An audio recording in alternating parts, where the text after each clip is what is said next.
مساء الخير، شلونكم؟ يا رب كلكم تكونون بخير.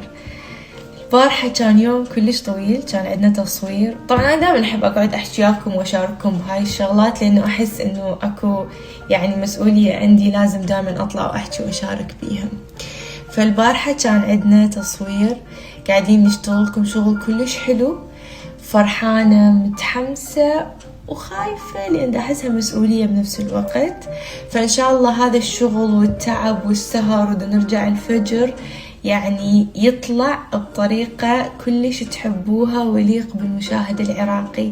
يعني أكيد إن شاء الله يعني التوفيق من رب العالمين، وأكيد دعاء ماما. فأني حابة كلش تشوفون العمل إن شاء الله بس ينزل. بالبداية جمعة مباركة. سويت لي متة لازم المصاص عليه حرفي، ما أدري يعني هي اجت صدفة بس شفته وأخذته. أنا